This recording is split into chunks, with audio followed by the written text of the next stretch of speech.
We've decoded the intel from the First Order spy, and it confirms the worst.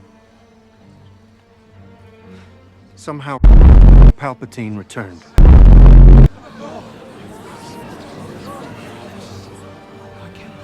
Wait, do we believe this? It cannot be. The Emperor is dead.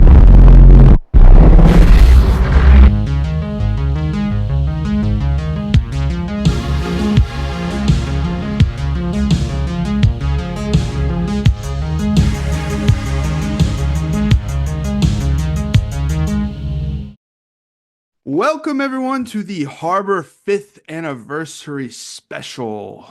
5 years ago, we decided to start a little show on here and do a review of The Rise of Skywalker as it was fresh in theaters. It was in person. It was with Dylan.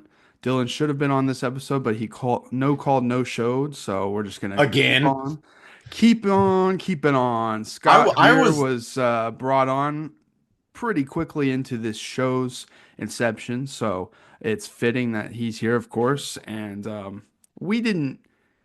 We started the show. We did a couple episodes, and then COVID hit, and then we shelved it for a long time, and then we did a couple episodes at the end of 2020.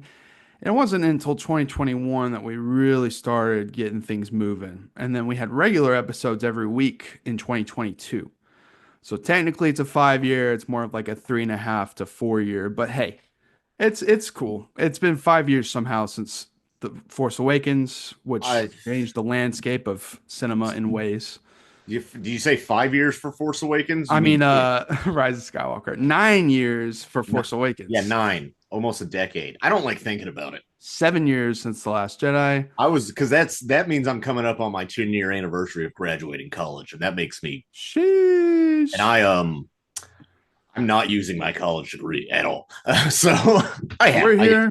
I was in that first episode, but I just called in to say the movie sucked, right? Oh yeah, that's right. Yeah, you just had a video of me because I remember I'm weirdly proud of this, and you were kind of this for Rogue One. Of You were one of the first ones with Rogue One to be like, that movie isn't as good as people saying, and I was one of the first ones for Rise of Skywalker just be like, that movie sucked, just straight up, like no denial. Because I remember I saw it alone. I was across the planet from you guys, and I remember seeing it in like Kinopolis in Madrid, which is one of the biggest movie theaters in terms of seating in the world. And like there was very like tepid applause, like, oh, it's the Lucasfilm logo. I guess we should all applaud. Like people were excited, but it was this sort of air of like, what is this? What's going to happen after the mostly stupid, I'll say 85% stupid controversies of The Last Jedi? That movie has problems, but overall I defend it. And then I remember seeing the opening crawl and the dead speak, and I laughed to myself, and I just buckled in for what I knew was going to be something. And I will say, I never need a crawl in a Star Wars movie again. That might be controversial. It used to be every piece of Star Wars media. Like we were playing some old Star Wars games. Every on 2-bit video game had one. Yeah, on PS Plus, it would be like Star Wars Pod Racer, or not even that good, and it would just be like for like the PS1 Phantom Menace game, which is like almost unplayable. It's barely a functional game. But now I feel like when I saw the crawl, honestly, not just because it was this crawl, but I think I've been so burned by Star Wars, and I was kind of dreading this rewatch, in a way. Because I don't think I've seen it since, I don't know if I've seen it since theaters. I think this is my third time watching the movie. Merry Christmas. I got the holiday special logo behind me. And it was one of those, I don't even know if I saw it on home video ever. I'm trying to remember. It's been 5 years. We've been through an insurrection since then. It's been crazy. And I will say, I am softer on the movie now, in the same way that, like, once you have time to heal from a breakup, Yeah. you can look back at the positive parts of the relationship. There are scenes and sequences in this movie that I enjoy. Me too. Sometimes because they're schlocky, sometimes in spite of it. Yeah. It's well made. It looks good. JJ knows how to make a good looking movie, and they threw so much money at it. I'm looking at Wikipedia. This movie had an over $400 million budget. That has to include marketing, at least somewhat. But who I knows? also want to preface this that like this is a 5 years later thing, so I'm trying to come at it with a new angle as much as I can. Yeah, sure. But And there if you're might be watching this some and you're like, there might be some repeat from the original one that I don't remember because I recorded that episode 5 years ago. And most people new to this channel probably haven't seen the original episode of the show anyway. So I just wanted to preface that and that we're not going to be a level of nitpicking like say Star Wars theory or any other incel virgin. We're just gonna have fun. We're here, it's Christmas, we're hanging out, just having a little fun throwback. I do have some extensive notes, just interesting, but overall, and I have bits. Go on. this isn't a movie that I think is horrible or despicable. I just think it's a very interesting case of disgusting malpractice from corporate elites and then also some schlocky Saturday morning cartoon bullshit. It's also the dangers of fandom, which I Yeah. keep returning to. Like, the fans should not always be listened to because your average viewer, like, I remember the girl I was dating at the time, we came out of Last Jedi, and she was a new Star Wars fan. I introduced her to it. Yeah. And she was kind of like, oh, I didn't grow up with it. What is it? And she fell hard, which is the power of Star Wars. It's like somebody who'd never seen the movies Yeah. before as an adult can get like full, they can be like, Palpatine's my favorite character after watching Revenge of the Sith, you know? And like, I showed The Last Jedi to my parents, and they were like, "Oh, that was so good. Oh, Rose Trico, she was so cute and like a good character." Like, so the thing is, like, you're talking about the loudest people who have time to post on Reddit and Twitter and all that crap.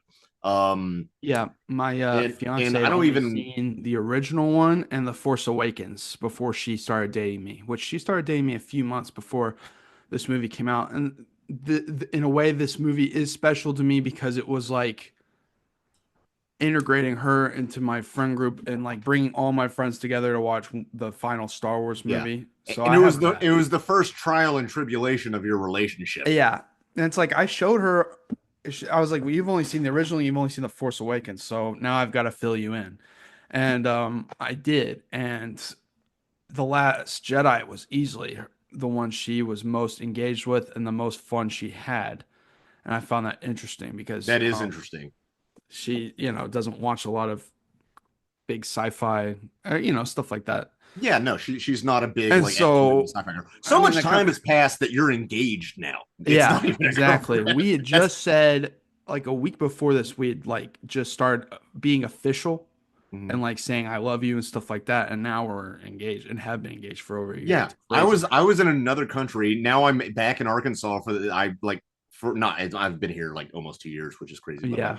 for the first time since 2016, I moved back. So like it's interesting. And we've had like The Mandalorian was new. So we were actually kind of like hype for Rise of Skywalker. Yeah, there And was now no there's been a glut of TV shows that you have kept up with better than I have. yeah, I was gonna try to catch up on some stuff, but I've been so everything I've been watching has been stuff from 2024 that I haven't seen. This week I've watched like Inside Out 2, Substance, Joker 2, which Joker 2 makes me think of this movie and vice versa, kind of.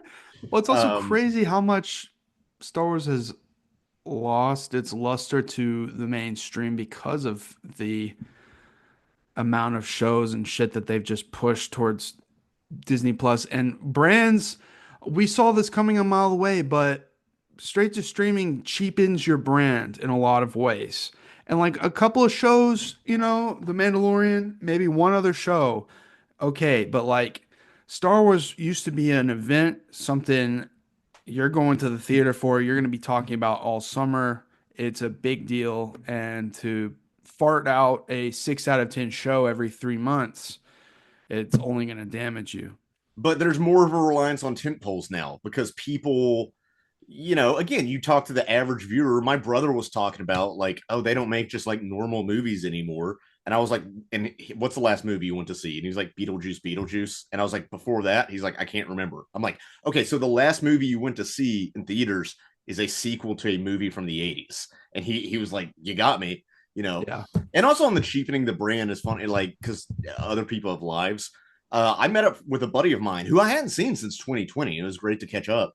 But he was talking about like having to watch crappy stuff with his girlfriend on Netflix, and I said, yeah, because they're straight to DVD movies, and that like clicked in his head because he hadn't thought of it that way. You and I do, but like he was like, that's what that is, you know, because the average. I mean, if you're watching this, you're clearly a movie nerd, you know, if you're seeking it, or just a fan of us, which we appreciate. We know there's a million other videos out there of this, but it's fun. I have done zero holiday shopping. I'm cramming this in toward the end of the month. Well, there was a brief time in the 2010s where it was like streaming brand new films with money thrown at them.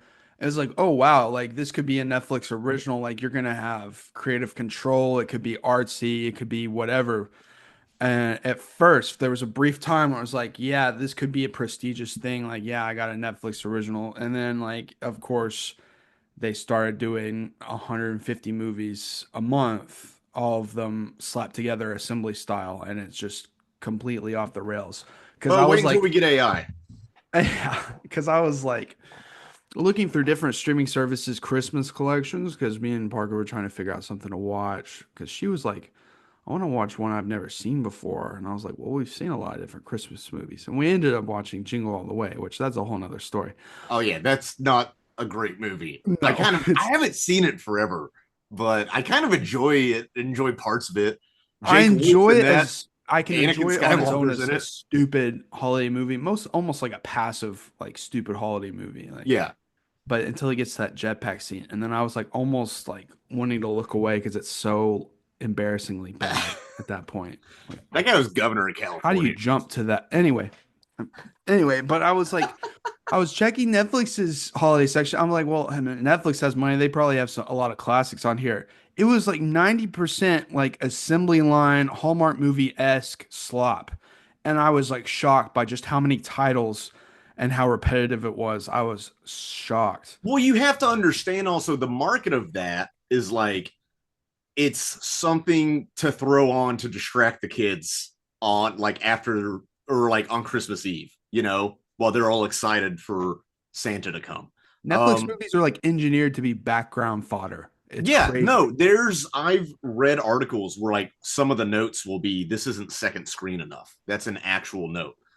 Which it makes my stomach churn, and it's Yeah. not just the Totino's pizza I just Yeah. because that's my economic bracket right now as a YouTuber guest host or co-host. But the no, it was like my dad watched Candy Cane Lane with Eddie Murphy. Dude, what's Eddie Murphy? You're like I love Eddie Murphy. Come on, like Remember Beverly Hills Cop?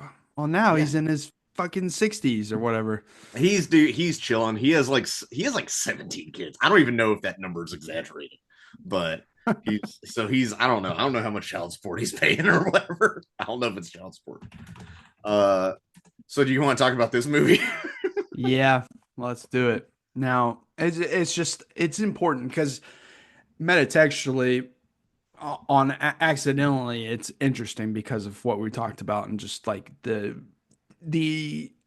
and I know this is a tired subject, but the insane fallout of The Last Jedi that did not need to happen and has only gotten worse because back when The Last Jedi came out, um, conservative grifters didn't throw out the word woke yet at everything. And Yeah, so not as it was much. like it was like a proto kind of thing of like, well, this What, ruins Luke Skywalker's character, you know. what was that thing you sent the other day of like pastel colors being woke?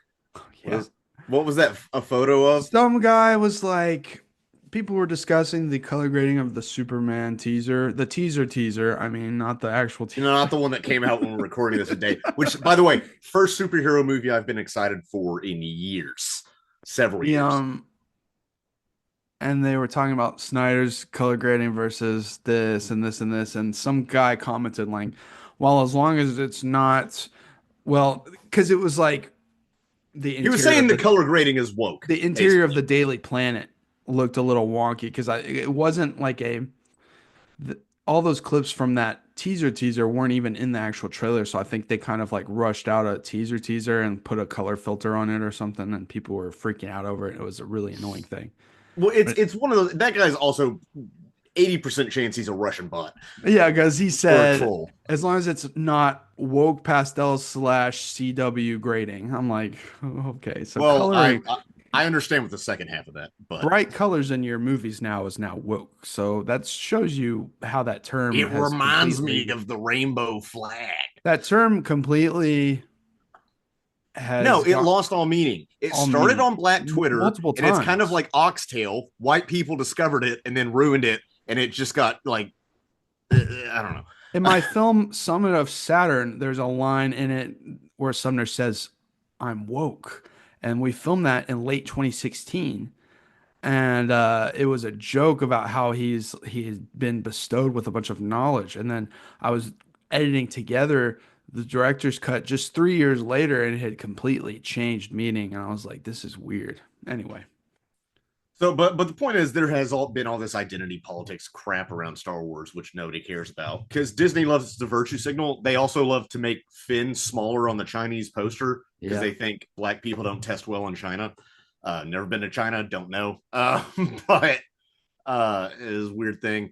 I mean, Jordan Peele's talked about that. He's like, "Oh, black protagonists don't do well overseas." Da, da, da, da. yeah, Because I have traveled a bit and I have discovered black people are discriminated against everywhere. If there's anything uniting this planet, it's great. everywhere is racist.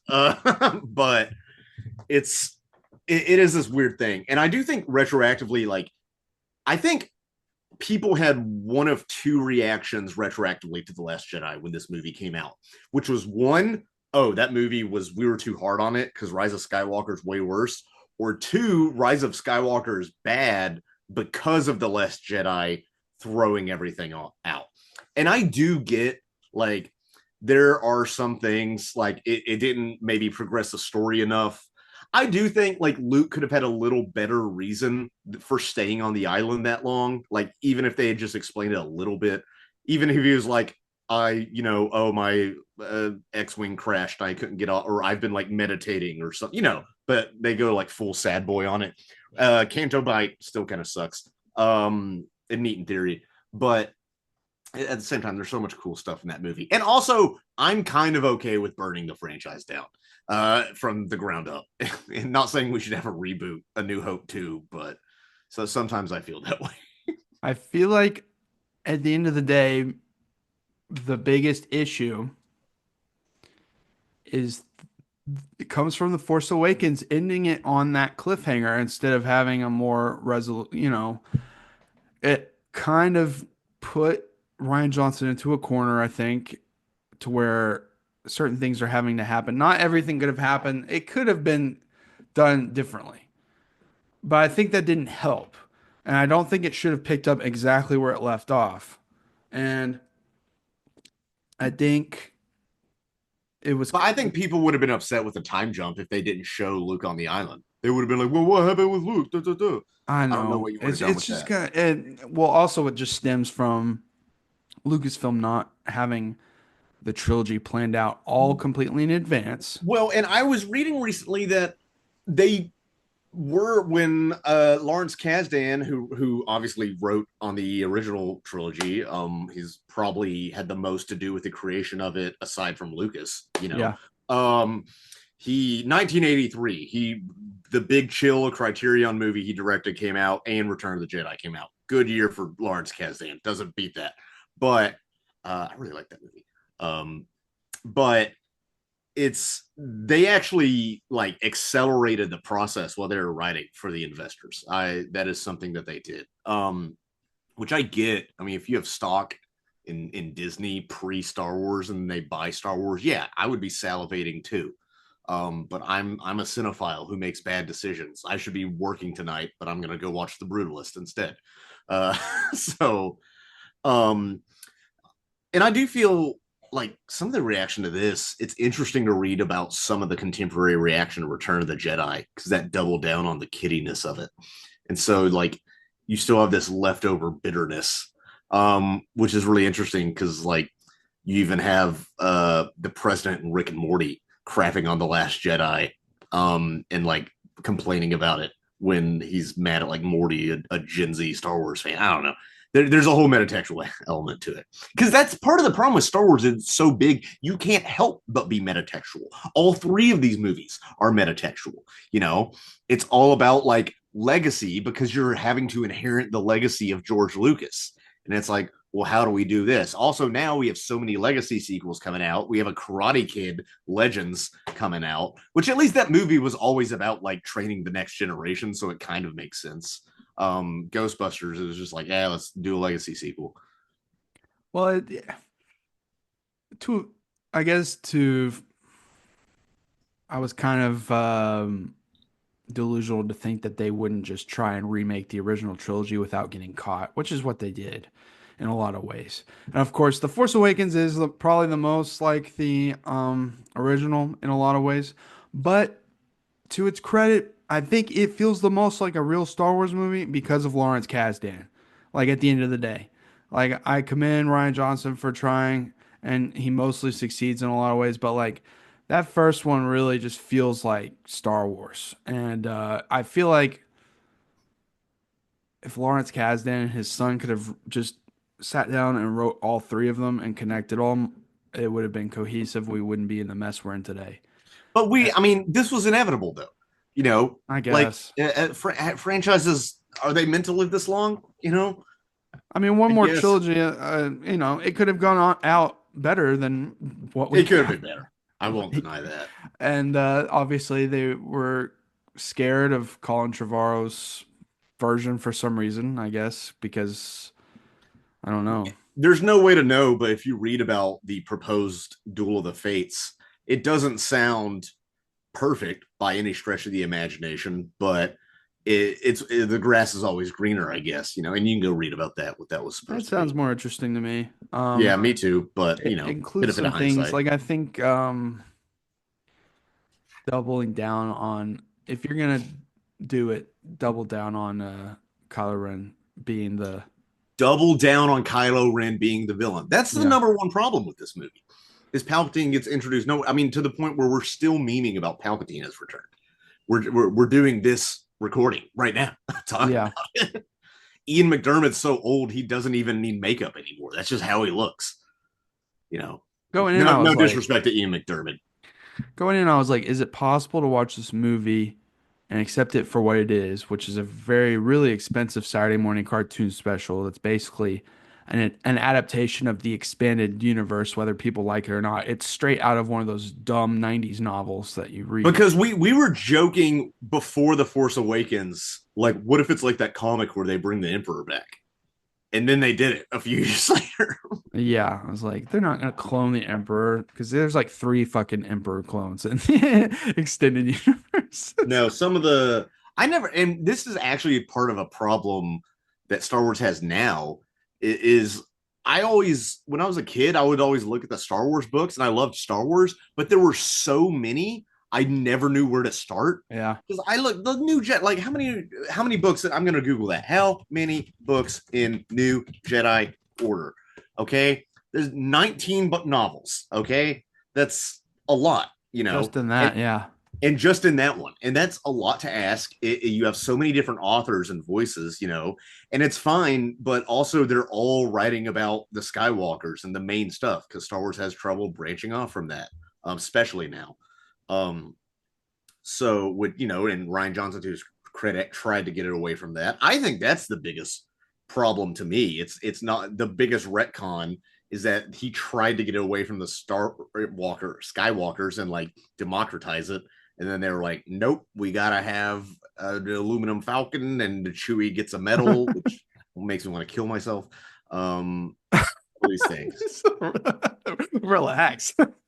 No, I don't. It's okay. That might be a little excessive, but this is, to me, this is a very unique film in the way of like, for every scene that I like, it's followed by a scene that is frustrating or bad. It's one of the most scene by scene movies. It is very much because I remember, you know, visually, like I said, it still looks pretty good. Yeah, mostly opens with Kylo Ren and the forest on fire. Looks. And I remember awesome. thinking like, oh man, this opens because I remember like Sumner, who's 10 times more cynical about Star Wars than me, even though I am pretty fucking hard. I hold their feet to the fire a lot, especially Disney I itself. don't even call myself a Star Wars fan anymore. I will say I like Star Wars. Also, I And just don't like identifying as like a fan. Because like it's 'cause you weird. don't We got want to to the be. point where a fan is like a four-letter word. Yeah, because now people are gonna. It's almost bad enough to where they're gonna equate and think you're like a homophobic, like incel, weird bigot or something. Yeah, I'm like, well, what? Why is there a Why Asian is woman? Finn black? Why is there a Uh, black stormtrooper? People forget like it even started with that first teaser of The Force Awakens 10 years ago. Why is there a black stormtrooper? yeah, I mean I even yeah even black YouTubers were making jokes. They're at least funny. But I was like visually, I was like, okay, this is cool. He's on Mustafar taking down people. He finds a Sith Wayfinder. He goes to Exegol. I was like, damn, Exegol looks fucking sick. I I think Exegol. I'm not as into the aesthetic of Exegol as you are. I think it's very one note. It's all blue and black and big stones Yeah, I and think they it's like the implications of what's in the shadows there is what's cool to me. And like the brutalist outside, very high concept, fucking cool architecture. it is Just like, crazy. And you have a bunch of weird Sith cultists that they don't explain where they're from because apparently this place was a secret, but they have enough to fill a FIFA stadium and they're all like watching it at the end like it's the World yeah, yeah. The the quick explanation for Snoke was stupid. It could have been better. Um, and the Emperor, I think the main problem, because when I first heard the Emperor and was like, oh, he laughs in the trailer, it's like, oh, he's back. I never thought when that trailer was out that he was going to be like the new villain. I thought he was going to be like a Force ghost who's just mentoring Kylo's ascension. I was like, okay, that's cool. If he would have been a Force ghost and not actually been trying to get back into power, I would have been fine with him being around a bit. But it was like, no, we killed Snoke, so now what do we do? Well, we Okay, I don't think Sith can become Force ghosts. it doesn't matter. I would have been cool with it. An evil Okay, Force we had ghost. retconned Dude, the that. guy fucking dabbles in dark Force Sith magic. He can figure something out. Or even if like he just created the I don't life think you have to of believe in Christ to fucking become a Force ghost, Scott. no, it's you have to, but in specifically you have to see a priest and confess your sins and get the last rites to become a Force ghost. Okay. I just think like it would have been way more interesting. Let him be. I mean, he's the supreme leader. Let him fucking do his thing. I think that's the main issue I have with the movie is that they don't give Kylo the actual B plot. They only have him around when he's got to make a few evil decisions.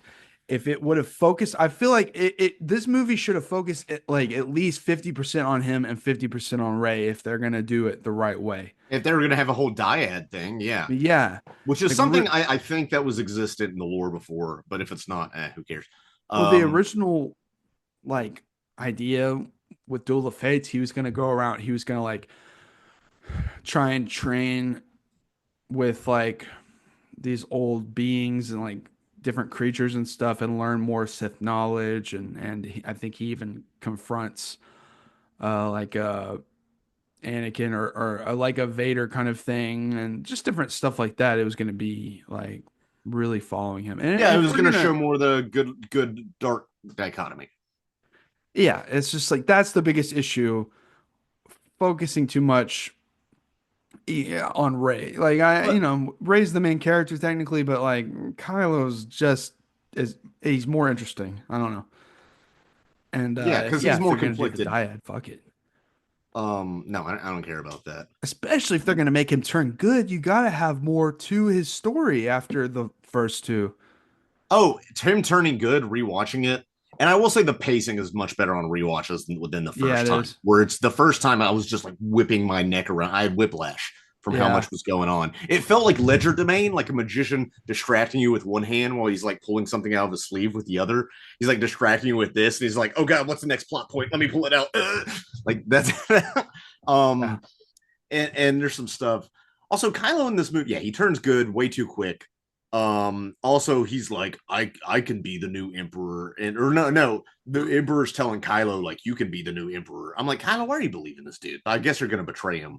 But also this dude's sitting in his like rascal scooter chair or whatever. Like, why don't you just cut him down right now and then like it's good? I don't know. But I guess he wants that help. He wants that Starfleet armada that he's pulling up with his hands because there's like DBZ levels of power creep with the Emperor in this movie.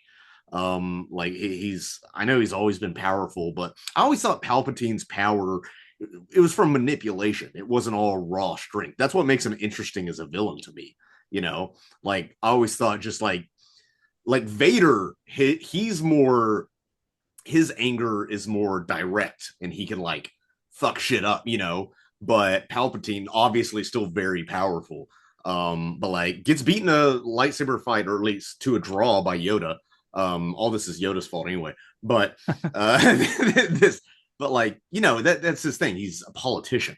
But here he's full on Saturday morning cartoon, like Thanos level. Fucking He-Man Also, shit. by the way, I do think they don't explain it, but like in the extended lore, like in KOTOR, there's the Star Forge, which is this old Rakatan, the Rakatan ancient empire, which is like a previous galactic civilization, which is still canon.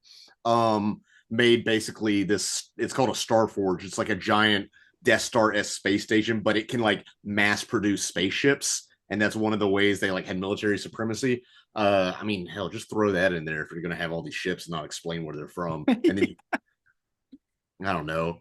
I'm like, who built these? Where do they get all the independent contractor? Like, I don't, all this stuff. I think the two major problems with The Last Jedi is one, not enough happens in everything surrounding Luke and Rey's thing, and to progress the actual core of the story. Yes. It feels like almost like a part two of like the first movie. And it almost feels like, in a way, they should have just dropped the trilogy format and done a four movie thing. Yeah, a lot of people have said that in hindsight, I which feel like that because just not enough ground has been covered to have a satisfying conclusion, a build up, especially when it's like the way you're doing it. It's like, oh, well, Palpatine's back. And they even say it like that. And they're like, oh, we have 16 hours to do this. And like they put themselves in this corner of speeding everything up. Like, sorry, we got to do all this right now. We have a finale for this trilogy right now. We have to do everything we can to get this trilogy out. That's how it feels like. it makes you feel like the entire trilogy takes place over a week. Yeah. And you know, honestly, from 4 to 5, it's not that long. But then there's a time skip, and there's a time skip here because Rey's training, whatever that means. Yeah. But it's like it just doesn't feel like it. So that's problem number one. Number two, they shouldn't have killed off Luke until this movie. I know he did his big sacrifice. He could have been weakened or something, then they could have gone to the planet and like touch base with him or something. But I love how Luke goes out in The Last Jedi. I get it, but like, well, here's something. Here's the elephant in the room we haven't addressed. Before this movie starts shooting, right before this movie starts shooting, or as soon as it starts shooting, I don't remember exactly, Carrie Fisher dies. yeah. And that threw another wrench into this, which is part of the problem of, I mean, I don't know, she wasn't too old, but you know, No, she wasn't old. but she, I mean, no, they didn't necessarily know. I guess she didn't have any pre-existing heart conditions, but she did a lot of coke in the 80s. I'm not even joking. And like that will permanently weaken your heart. Yeah, she was only like 60. Yeah, she was 60.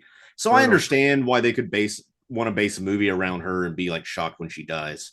But also, and a lot of the stuff is contractual. Like she gets top billing or like high up billing in this movie, you know. I don't really care. They have to write completely around that. I don't care what they've had contractually. I'm saying what's best for the story. And what's best for the story is like we have Luke Skywalker back. This was his comeback in the eighth one. In the ninth one, he should be training the new generation, giving back. And it should have been him and Rey. And I also think it should have been Finn. And I think Finn, because they have that whole introduction of that he's force sensitive, he has these weird feelings and stuff. Fuck it. Let him and Rey be a duo Jedi Knights being trained by Luke. That would be badass. That would be awesome. And like he's not as crazy powerful because he's not a Palpatine as Rey, but um no, and I do think actually that would have been if Last Jedi detractors had seen Luke like get back to training people, it would have been like, oh, that's part of his arc is that he's instead of him just coming out and being like, I was wrong. Abrams sucks, or not Abrams, Johnson. Johnson sucks.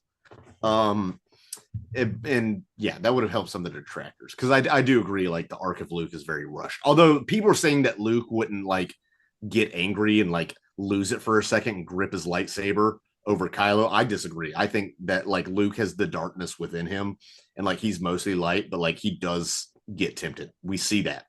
We see that from his costuming in Return of the Jedi when he's wearing all black, you know. It's everything. Well, yeah, I mean, he does give in. He pulls his lightsaber to strike down the Emperor, and Vader has to fend him off. Yeah, exactly. I know we've been having the same conversation. Strike me down with it, and your transformation will be complete. And what does he do? Try to strike him down. He gives in. Like, what? How do people not like? And you know what? I'll say this: Mark Hamill disagreed with the characterization in The Last Jedi.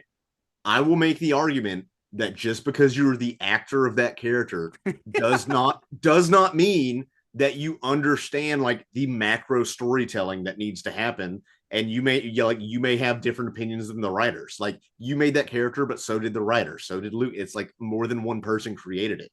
And yeah, like I don't think actors, and I love Mark Hamill, not just for this, for his entire career. For his politics? No, I'm just kidding. Yeah, for Brigsby Bear. I mean, I generally agree with his politics, but he's like the cringiest. No, he's one of the most annoying people on the internet when it comes to politics. Yeah, it's I don't know.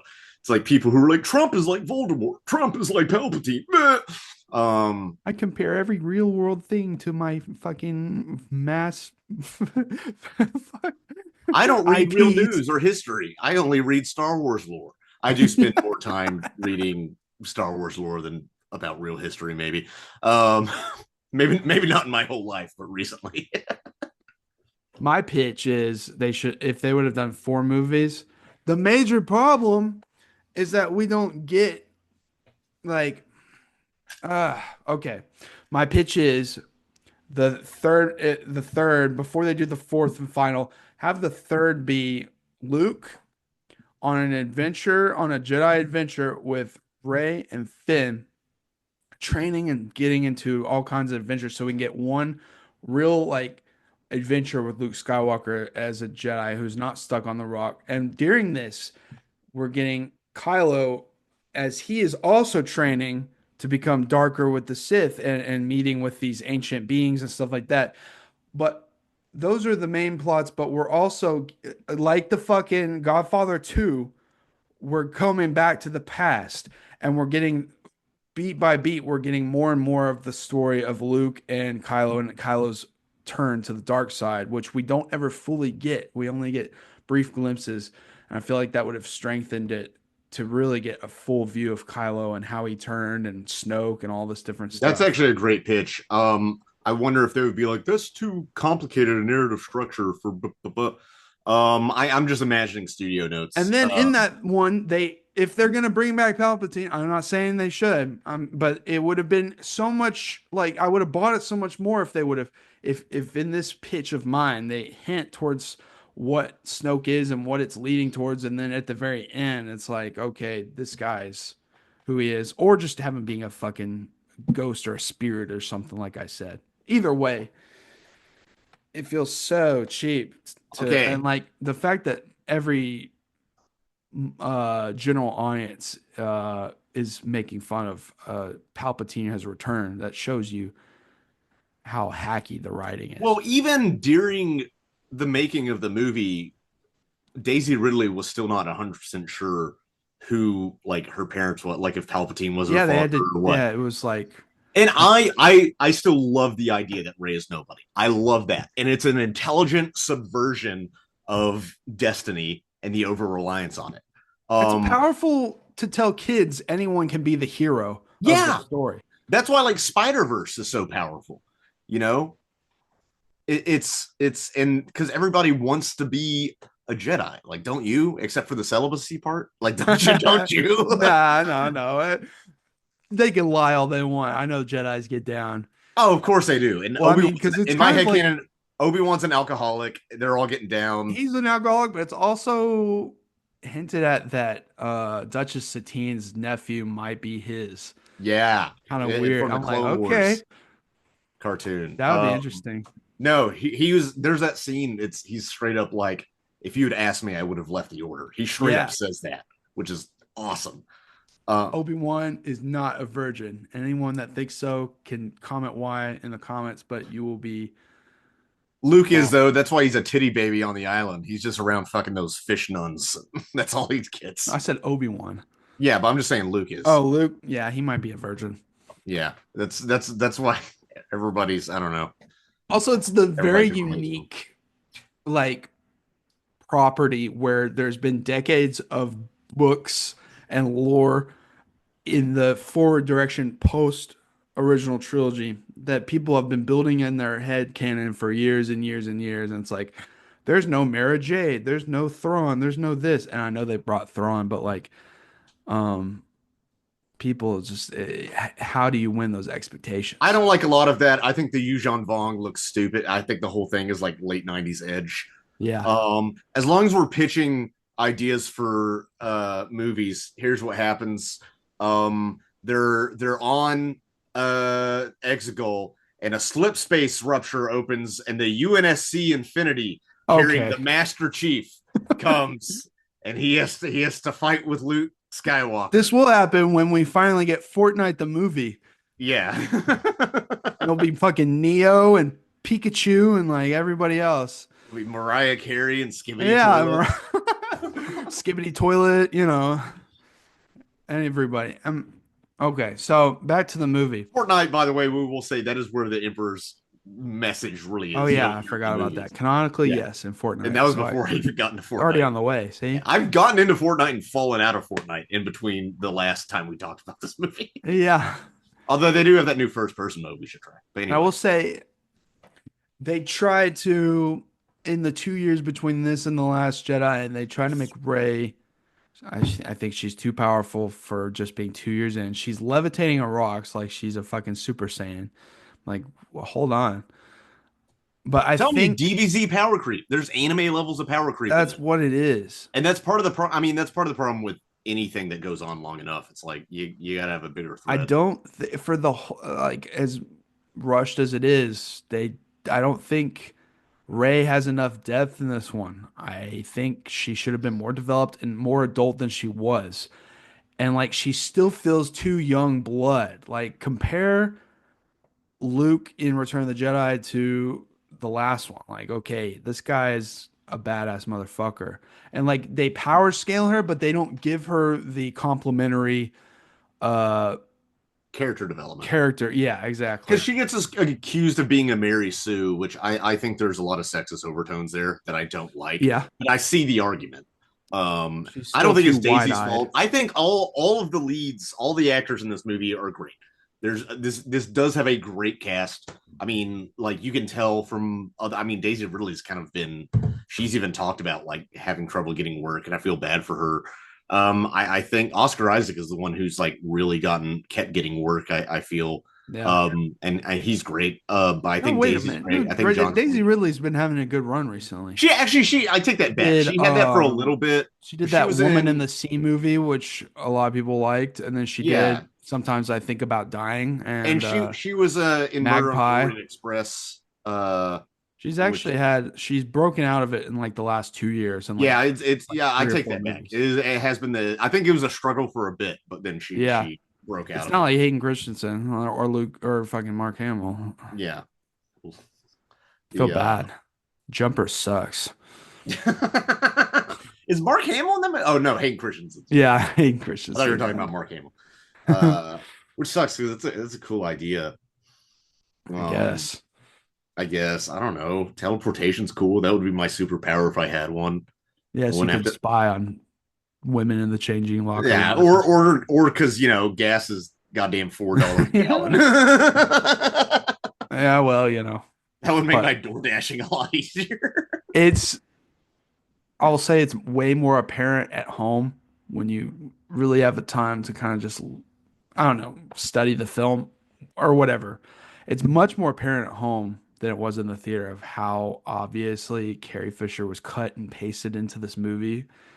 And it's like, I think you should have just cut your losses. Have like maybe one flashback with her talking to Ray or something, but like I don't know. I feel like maybe they should have started with her funeral and have Ray feeling lost without a guidance or something like Yeah, she that. died of old age. She died of a heart attack in between movies. Okay, shit. It cuts to Princess Leia on a starship, like a class. Yeah, Like, it's Princess Leia on dialysis.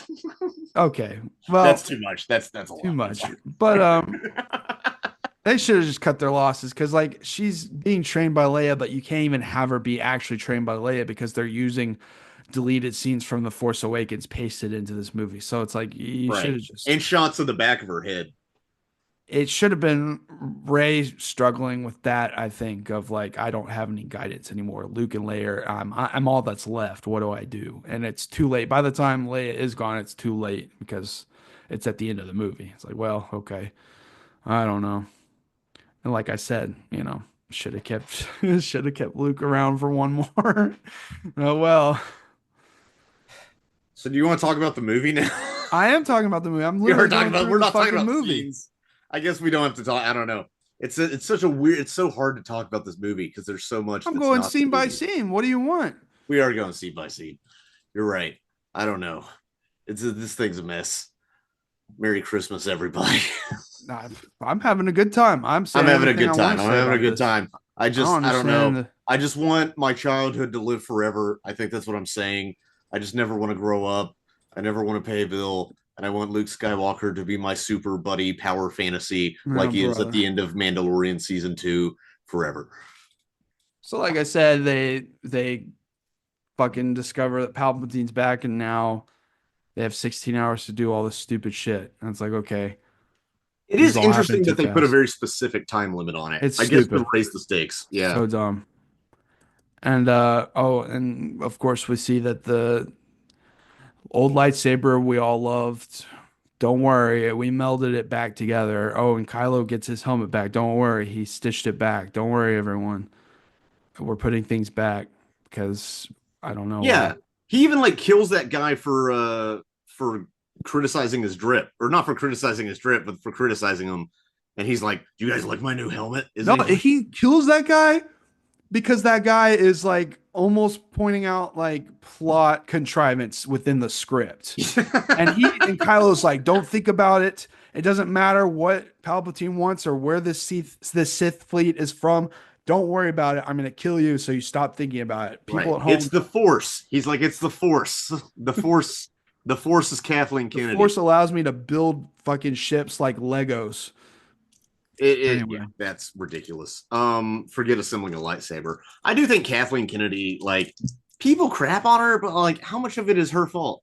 I feel like she's given an impossible job. I I don't wouldn't know. I know. feel like some of it could be attributed to her leadership. Maybe, but also, that's the thing about any sort of large project is like, I mean, I was watching Gremlins 2 the other day, and her name pops up in the opening credits as a producer, and it's like, I She don't has know. her credits.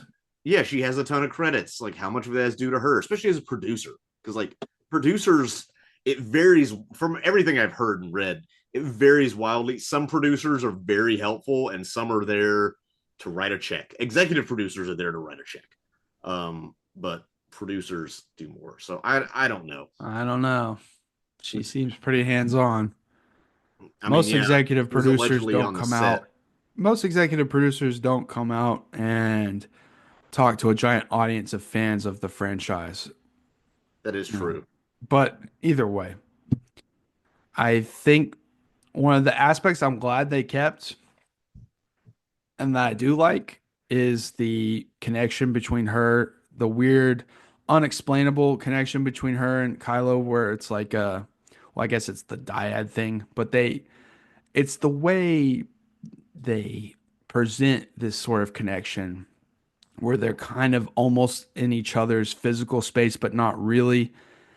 And it doesn't get explained how that works physically. And I'm glad they don't do that. They don't pull like a midichlorians and say, well, this is exactly how it works. Cause like there's one point where he pulls the necklace off of her neck in her space and it's now in his space. Like, How do you feel about that? I like that. That's a weird thing that's never been seen before. But it was already introduced in The Last Jedi. Like they touch hands and shit. And they're when Luke opens that door, he can see Kylo physically in that space somehow. It's interesting. Yeah, but I always thought that could just be like a projection or something. I don't Well, know. yeah, I know, but like to me, it's unexplained. I thought it's As fresh. long as they don't rely on it, because I don't want people like in allegedly they always announce and cancel so many dang projects for the investors, I guess. Yeah. And I guess I mean some of these investor meetings are like closed off to the press, but I don't know if they're announcing new Star Wars projects clandestinely at investors meetings. I don't know how you keep that secret. It's Star Wars, you Yeah. know. I also remember a story from a professor in journalism school where he covered Coke in Atlanta, and they were like, "Oh, sorry, this is investors only." He's like, "Oh, I bought one share," and he like went into the investors meeting, which is an awesome badass journalist thing to do. But it's a crazy thing. Speaking of Coke, that's our sponsor, but Not a it, it, sponsor. it's I wish. So anyway, we're on X School. No, no, we're past all that. We're past X School. They're going to that festival planet to We're in check the the Earth festival out. planet. That's Which right. I was like, okay, it's cool that they have this festival going on, but why does it have to be another desert planet? That's what I was thinking. I'm like, what couldn't they come up with anything else really? Because it's Burning Man. Yeah, basically. And that's where they have that first connection where she gets her necklace pulled off and he's able to backtrack it back to this specific planet. And then for some reason, Lando's in this exact planet in this exact area at this exact festival. The Like, Force. and it's like, oh my God. That's what I'm talking about. It's like one cool thing. Okay, here's this festival. I like this. Oh, Lando's here for some reason because remember Lando?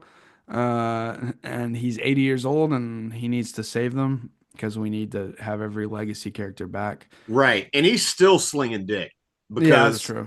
at one point he's like, "Give Leia my love." He's like, dude, Han's been dead like 6 months. I don't know. What a Give her some prick. time. No, I'm just kidding. Yeah, dude. He's trying to slip up in that Wampa cave. Like he's just getting in there, dude. Billy D also is incapable of not sounding sexy. Is the Yeah. problem. He's like a Wookiee stands out in the crowd. I guess this does set up like him coming back at the end with the whole fleet, but that's a whole nother problem to this movie. But No, that's um ridiculous. Avengers in game wannabe. The best joke I've heard about that was just his booty call list. He just got everybody yeah. to come out. But it's also that's another thing where it's directly rejecting the Last Jedi because in that they had trouble getting help, like nobody came. And in this one, everybody helps. I mean, I guess they've built up a fleet and everything, or That they makes built sense. up. There should have been more of a I don't know. Yeah, I know you want the surprise, but you really gotta earn that, like show something about Lando doing something. I don't know. But they, I remember some people love it because I remember talking to a coworker when this came out who I knew liked Star Wars, and I asked her about it, and she was like, "Oh, I loved that part." And I think she's like a casual Star Wars fan, and what I mean is like just watches the movies, doesn't like read into the lore, play the book, or play the games, or read the books, like a human. But she was like, "I loved that part when it was like all the people came together and came in." So like apparently, Yeah, but what people? We don't know them. just people. It's just people. Yeah, I It's guess. Lando's But, like, booty call list. why did it work now and not when they were on Crate in The Last Jedi? Yeah. Like I really think they should have had a scene with Lando doing like a Hail Mary kind of thing to get all these people and in on what's gonna happen. Right. I I'm don't just know. looking. So the Last Jedi got an A on Cinema Score. Here's a list of it. Let me see. We're not counting the Clone Wars. Like the animated one. That movie is just an extended like pilot for the cartoon. Yeah. This is the only one not to get an A or at least A minus cinema score. Which cinema score I think is kind of ridiculous anyway. But it got a B plus. The Last Jedi got an A. No, that's for suburban families. Huh? Cinema scores for suburban families. Yeah. Well, that's what I'm saying. It's your Yeah, average. it's crazy. I don't, and also it's a weird thing. Like, I guess it's to gauge. It's to gauge how successful the marketing was for the target demographics. It's opening night. So it's like the most dedicated fans or like most interested people in whatever. But it's always been weird to me when people brag about the cinema score. I'm like, well, the movie already came out, so it's gonna make what it's gonna make. So I don't know what they use those numbers for or letters. Yeah. But yeah, I don't know. I just brought up cinema score. No, I will say, I always thought of the Avengers. I was like, oh, they mirrored the Avengers finale with everyone coming in at the last second. But on this rewatch, I realized they mirror. Not only did they mirror that, but they mirror the Iron Man sacrifice where he says, "I am Iron Man." She says it the exact same way she says, "And I am all of the Jedi." And then she uses her thing and sacrifices herself. It's the same thing. Yeah. It was like a shock. I almost stood up in my seat when I like clicked with me. I was like, is this like an insane coincidence or was this Disney thinking, well, we can end this the same way? Because they only came out like 6 months apart. There is this odd thing where I feel like producers thinks all parts of all films are interchangeable. And if something works in if a trope or a line or an image or whatever works in one movie, it'll work in all movies. And they think it almost feels like if we just throw enough ingredients together of high quality, it doesn't matter how we cook them. But if I threw filet mignon and escargot and like octopus and put them in a blender, like that wouldn't be good, even though the ingredients are all great. It has to mesh well. This is why we need Dylan on this podcast, because he's a chef, but he's not. Oh, well. Oh, well. Anyway, that was like, oh my God, how did I never put this together? Anyway, so they're running from stormtroopers. They have that chase scene, which is decent enough. And then it's like, they fly now. Yeah, it's stupid. We've talked about it enough. I know, but it's like, the best part is when you see the actual actors of the movie being like, what they've been able to fly forever. I don't know, whatever. Oh no, John Boyega specifically says like they've been flying since the Clone Wars. He's like, what are you talking about? Because John Boyega's of the trio is definitely the biggest Star Wars fan. I will argue that John Boyega feels checked out in a lot of this movie to me. He's upset that like a lot of his character arc was like finished in The Last Jedi. He was probably expecting to be a Jedi by this point, and he was probably expecting to be a Jedi. And also they kind of tease the like him leading the other defected stormtroopers, but like that's so underdeveloped. And like I'm just gonna bring this up, even if it's weird. Like I feel bad that like Jana is the only representation that black girls get. Not that the actress is bad, but because the character's so underwritten. Yeah. You know, I think it just comes too late, too little too late. Exactly. You don't have time for see, you're trying to stuff this into a third movie when you already had 2 movies. Yeah, because they have all this stuff to wrap up, but they keep introducing new elements. Yeah. But also you kind of have to, because like The Last Jedi didn't introduce enough elements.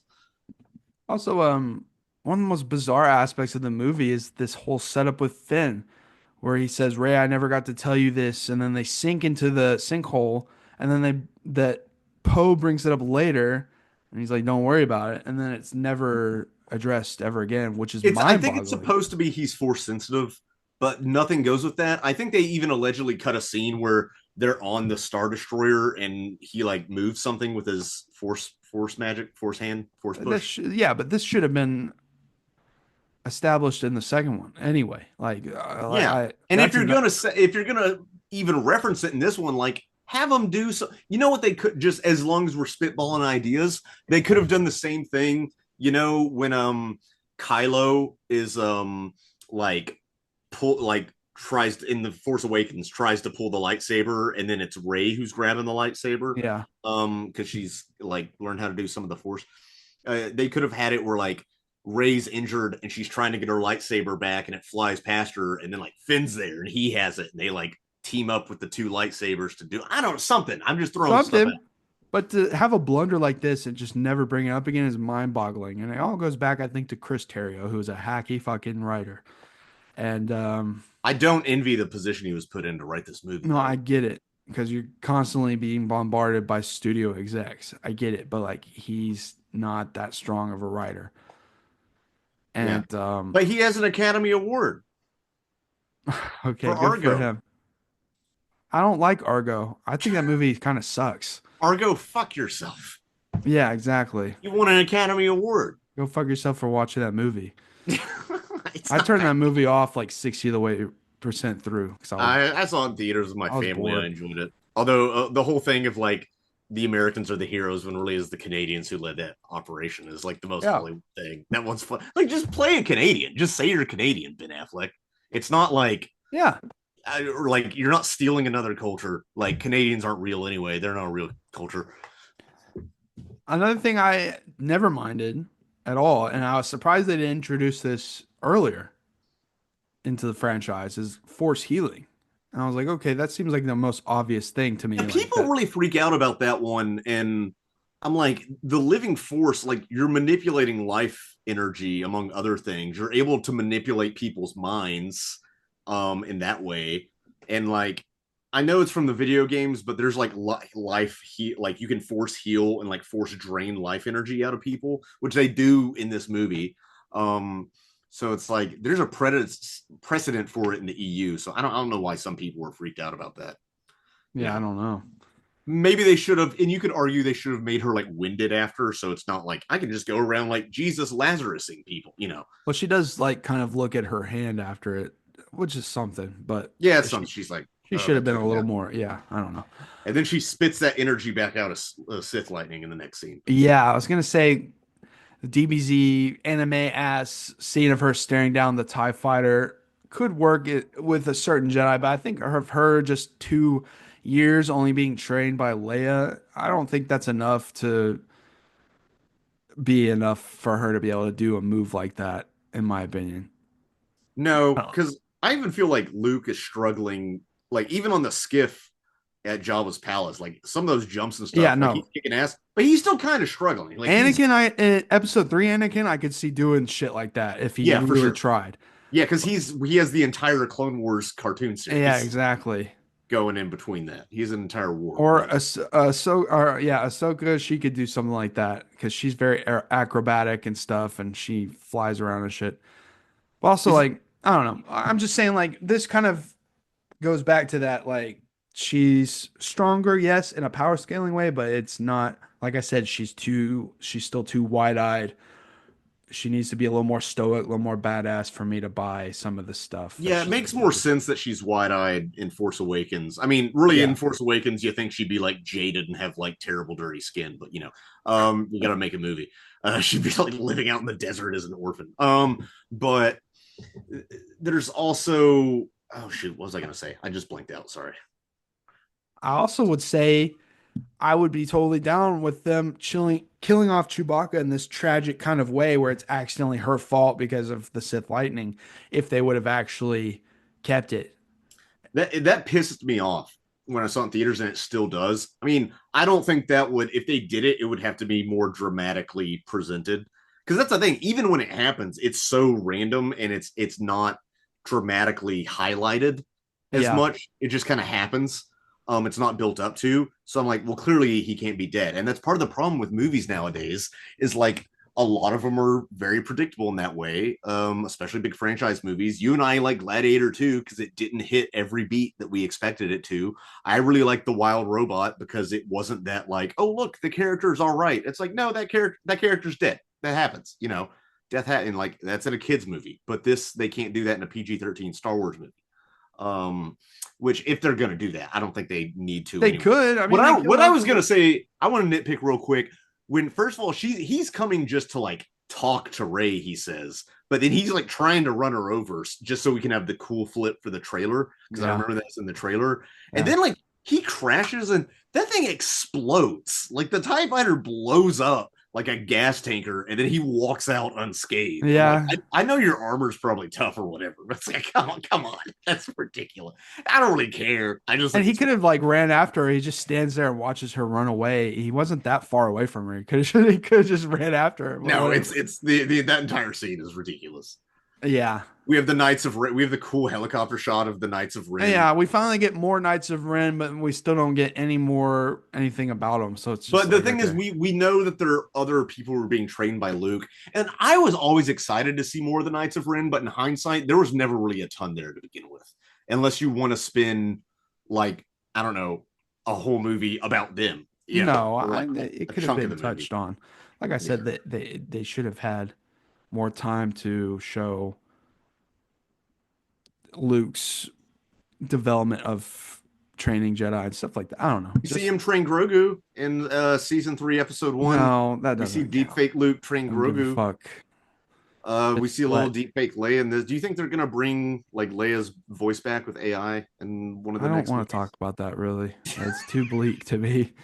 I just don't. I'm having a good time. But you're anyway, you're they discover the guy they were looking for, an ancient knife, even though the Death Star only crashed 30 years ago in this movie. dude, is the knife is that's the stupidest part of this movie. That to me is like the part that more than anything in this movie that made me be like, fuck this. That Like, what are you doing? Also, why can C3PO read Sith but not speak it?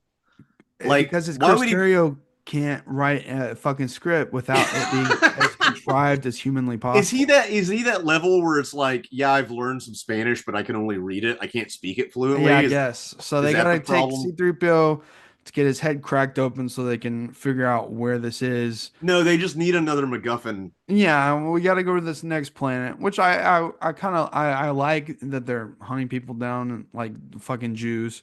I guess it's all snowy and If you're gonna it's say hunting down, don't say fucking Jews. Just say Jews. okay. That makes All it right. sound worse. Yeah, No, we're that's fine. true. I don't know. The We're movie fascist fans. Of course, we stormtroopers, like the Jews.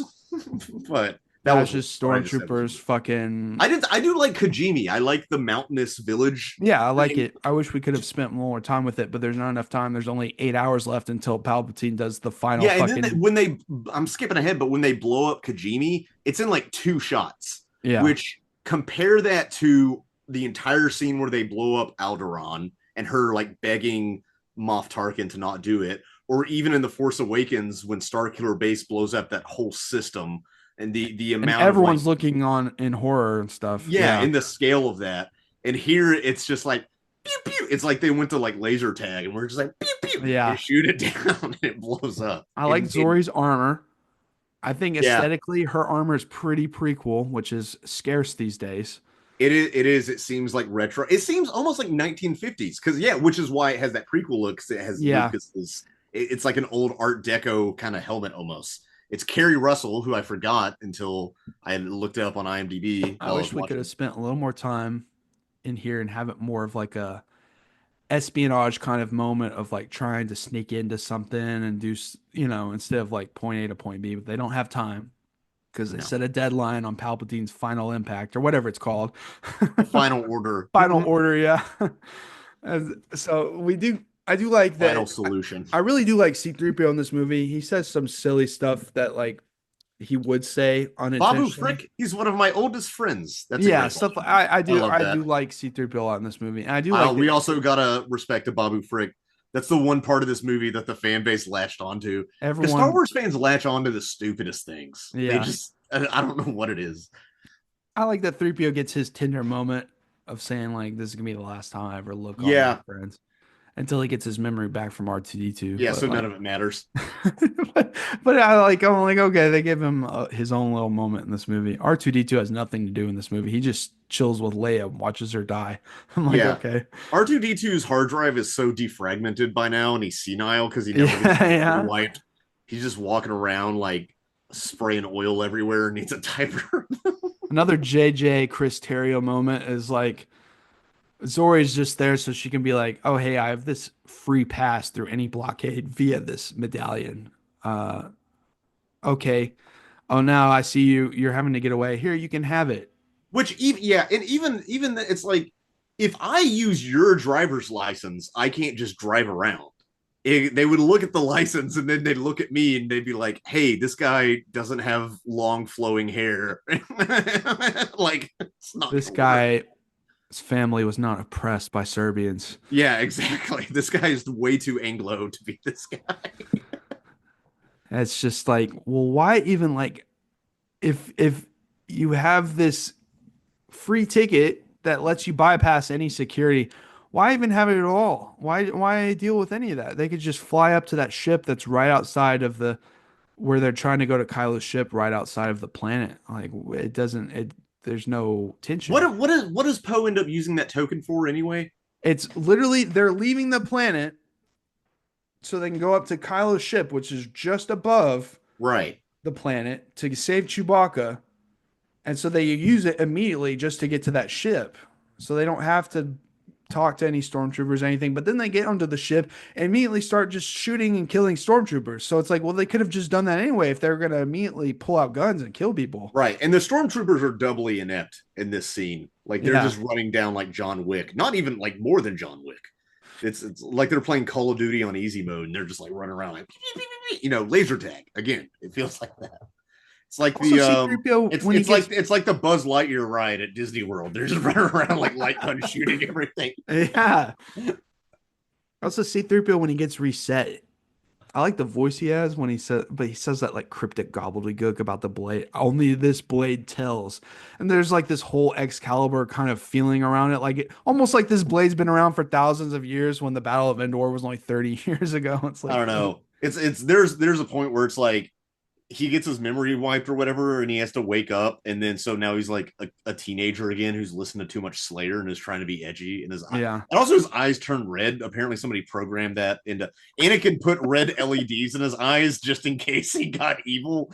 Why did Anakin program him? Why did Anakin program him to not read Sith? Or is that just something that No, like whatever base model computer chip or whatever that comes with right? that kind of part. He ordered a part off of Newegg or Amazon, Yeah, or yeah. AliExpress, and that's just like what it came with. Okay, He was able to build a complete working protocol droid with scraps in his slave yard rubble.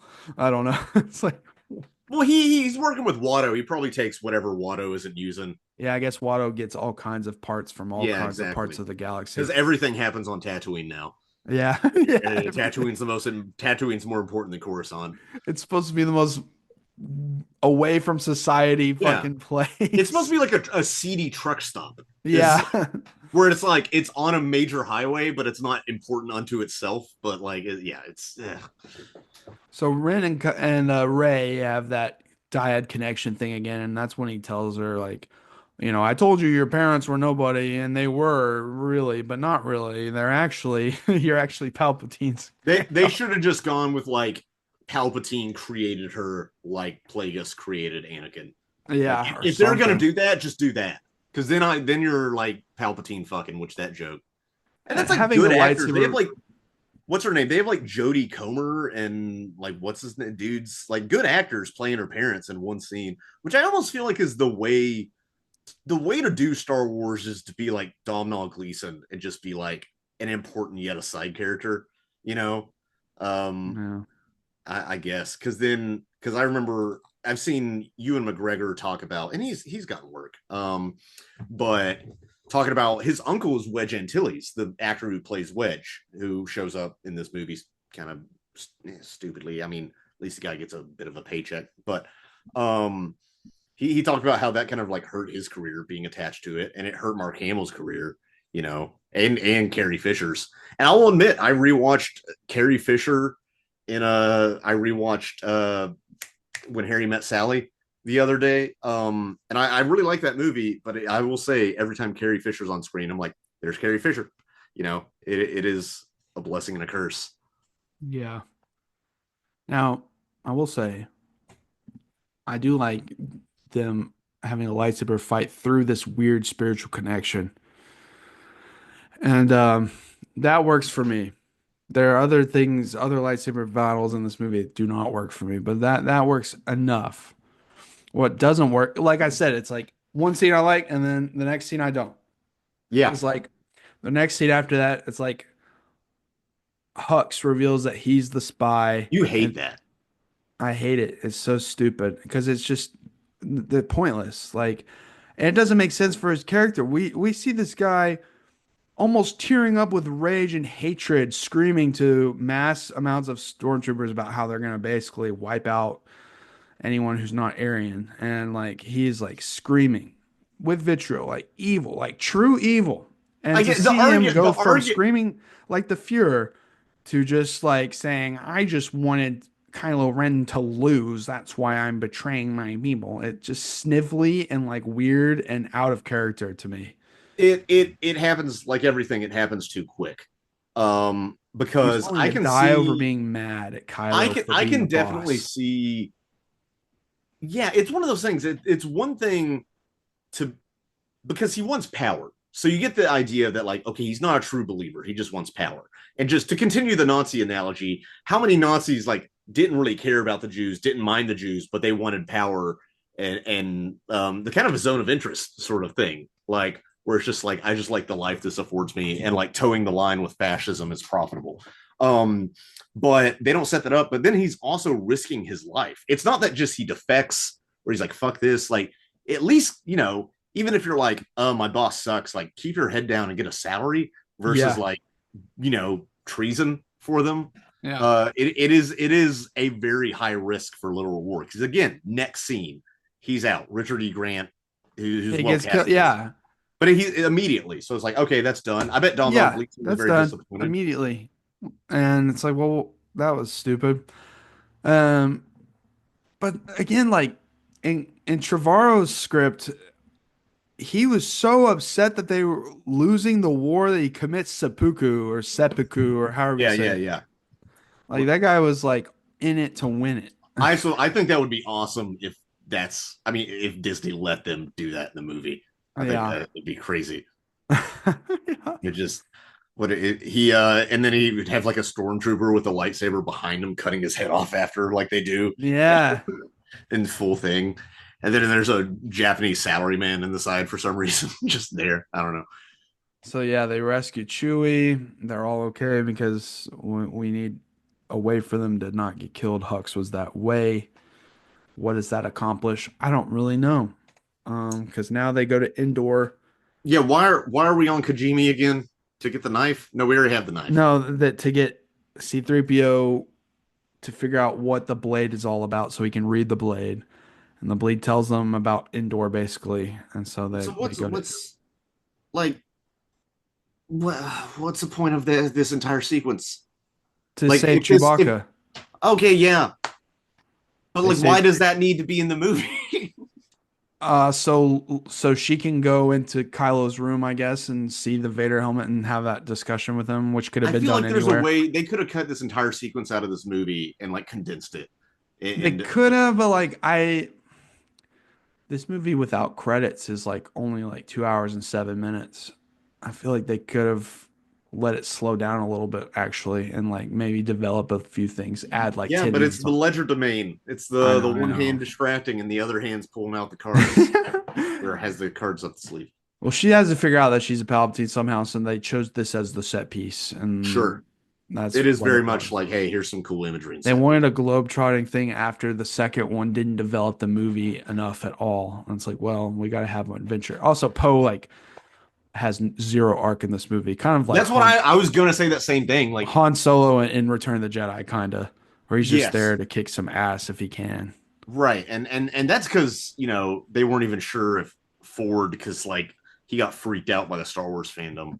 Um, which is interesting. I guess like Indiana Jones has fans, but it doesn't have the fervor and the expanded universe that Star Wars does, where it's like, oh Which my they god, thought it did, because they thought really that mass amounts of people would want to see an 80-year-old man come out and do another one. right? And yeah, They that's really hedged their bets. they hedge their bets hard, and I feel bad. I feel bad for everyone involved. I don't know. Oh well. They No, came they kind of back. deserved it.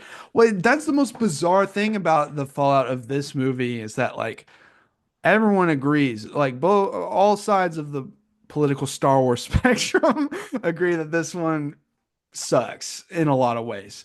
I'm not saying it's horrific, but like everyone does, if your general audience can see through all the corporate bullshit, then you have completely failed. It's very insulting to its audiences. And the fact that 5 years later they still haven't even learned their lesson, that they're still doing the same kind of shit Disney is, it's baffling. It's groupthink. And a lot of what they've done, like with the MCU and stuff, has worked so well for such a long time and become its bread and butter. But like, I don't know, it's groupthink. It's people trying to protect their own jobs. There's the American saying, "Squeaky wheel gets the grease." There's also the Japanese saying, "It's the nail sticking out that gets hammered first." So I don't know. I don't know what's going on in those offices. Yeah. So anyway, they're on indoor. She pulls the knife out, figures out from that exact location of the angle is the exact right angle, and then it points to the wreckage. And that was like one of the most insulting things I've ever seen in a movie in my entire life. Was the knife made after the wreckage? I guess it has to be. Oh, I mean, it has to be. Otherwise, because they act like it's some ancient knife, like you said. That's what confused me when I first watched it. Makes no. I'm like, this looks like it's from like Dathomir. It's like actual simplistic writing of like an '80s cartoon show, like He-Man or something, like Hanna-Barbera bullshit, like old fantasy. It's like she has like a protractor that pulls out of it, like geometry class. It's like she's about to start like, or it's like like a measuring tape. Does more damage to me, like psychic damage. Than the rest of the movie. It's like, what the fuck? I can't even be mad at it. Now I watch it, I'm prepared for it. I'm like, I am too. Well, that's the thing is like, it is a scene by scene, but it's like I realize this time I've had so much time to accept all the stupid shit in this movie that some of the other stuff that I can still enjoy, even though I don't think it's a good movie. But like, there's some schlocky stuff that I do enjoy. Yeah. Babu Frick. And like, I wish there have been more character moments for like when Finn talks to that ex-stormtrooper. That could have been more interesting, like we said, if they could have expanded on it, but it was too little too late. And now suddenly they treat this character like she's very important when she's just following Finn around basically and not doing much of anything.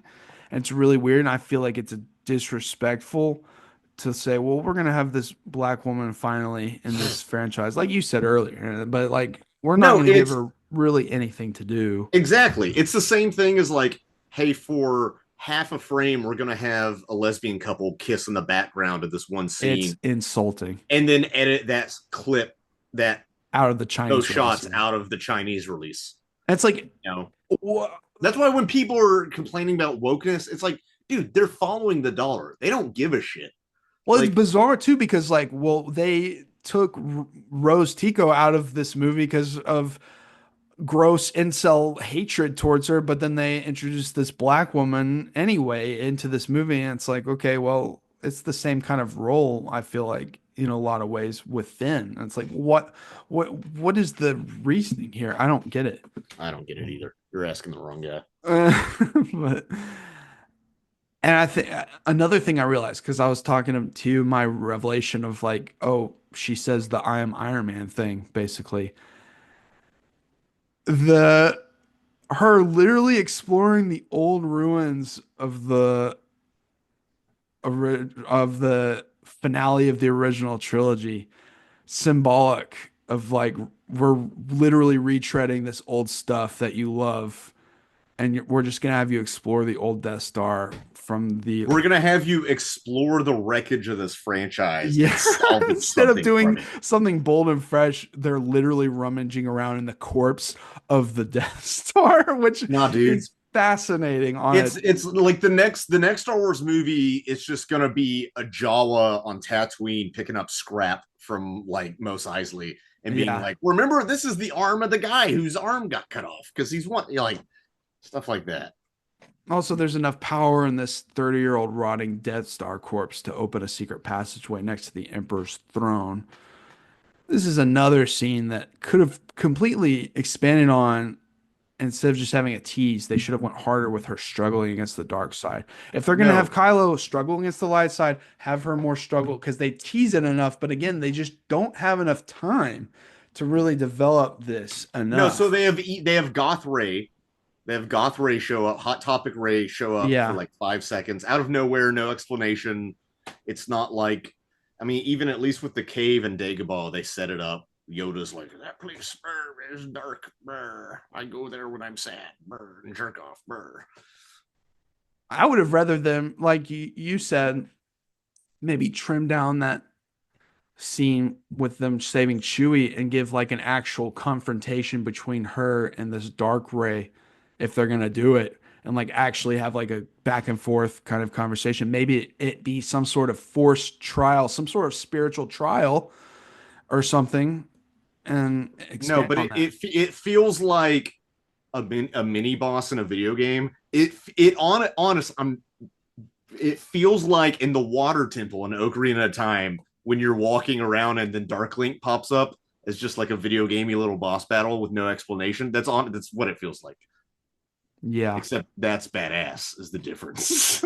because if we could have had 50% Kylo struggling with the light side and actually follow his story and then have her struggling with the dark, it would have been a little more interesting, I think. Right. But oh Anyway, well. she gets the Horcrux. Yeah, she gets the Horcrux, and of course Kylo's standing there, and they start a fight, and they fight on top of the wreckage of the Death Star, and it's one of the more poorly blocked fights to a point that it like loses my interest the way it's blocked. It's for some reason it's just awkward to me. It's not fluid. It's bizarre because the forest fight in The Force Awakens I actually really like. I think it's an interesting kind of fight, Yeah, the me way it's too. blocked. And this is just like it takes a while for the music to come in. And we haven't even talked about John Williams, but like he did this movie, but it doesn't feel like there's anything new that he added to it at all. And it feels like he was just kind of doing by the numbers, like, here's some music for this scene. They didn't want anything new. I know, but like there's so many good new themes introduced in the seventh and a few in the eighth, but there could have been a really operatic, I feel like, thing that could have really boosted this scene up a bit. It takes a while for the music to even come in, which I feel like was a mistake. Part of And the I, problem, I don't mean to interrupt you. I'm yeah, watching the Ray Kylo fight on YouTube as we speak. Part of the problem is just the geography of the scene is because they're on this like thin piece of crashed Death Star, like this gun turret thing, yeah, and so they're kind of having this like Mortal Kombat Street Fighter 2D fight. So there's not a lot of depth in the scene. yeah. That's the problem. There's not a Z-axis. It's just kind of like I slice and then you slice, and then we kind of like go around each other a bit. But that's the most depth we get in the scene. That seems to be it for me. She does do a cool flip over some waves, jumping probably entirely. It's okay. I just feel like they should I don't have. think it's bad. It doesn't take me out of the movie, but it is one of the weaker. It's much It's weaker the than the last fourth. major lightsaber fight in the Skywalker saga. It should have Yeah, been more grand yeah, scale. you're right. When you phrase it that way, yeah, it just It feels like should it have. happened. This is like a middle of the movie half fight that they is technically the final fight between these two characters, and it should have been more grand scale, definitely. And it should have been more fucking fluid and cinematic, like the throne room right fight in the eighth movie. That's awesome. Yeah, that's. I mean, in terms of choreography, I think that's the best fight in the whole franchise. It's Just so in terms cool. of coolness and choreography and fluidity, like Yeah. and like yeah, I think it just works the best. In terms of actual narrative, I would say the end of Empire Jedi, but or even Right, Revenge of the right, Sith, of as course. goofy and CG as it is. Yeah. Now, like I said, if we would have followed more of Ben's side of the story, by the time he gets stabbed, I would have cared a lot more. At this, I'm like, well, okay. He's barely had anything to say or do other than I need to destroy the scavenger. I need to tell her about her family's lineage for some reason, and instead of just destroying her, but whatever. I don't know. So barely anything is related to his own personal journey at all. and we don't have a full grasp of his struggle with power or what he really wants from all of this, being in charge and everything. Like it can't just be I want to be the ruler. And No, I because think that's it's part of the problem with Palpatine, I guess, as a character is like that is what he wants, but he is just like an archetypal bad guy of I want power, I want power, I want to rule everything. Like he's the emperor, and that's why he's really a secondary villain in like the original trilogy. I mean, obviously he's the puppet master, yeah, but like he's not the important part. He works as a foil for the father son relationship at the heart of Star Wars. yeah. Um, and because like Star Wars is all about like what is your legacy and how are you rebelling against it? How are you rebelling against having a legacy or not having a legacy or you know being a moisture farmer or what have you. Um, but it's like I mean he's rebelling against his own father who he killed, but then after this his own father. Which I would think Kylo Ren would be like, this is a force projection because like my father was not a Jedi. How is he here right now? This is like, does Leia like Jedi mind trick Well, him he into being says good? you're just a memory, and Han says your memory. Yeah, So he does. He says it. I don't mind that. But I think what I do mind, they should have him and Ray should have had some back and forth dialogue, I think, during this Yes, fight to strengthen it.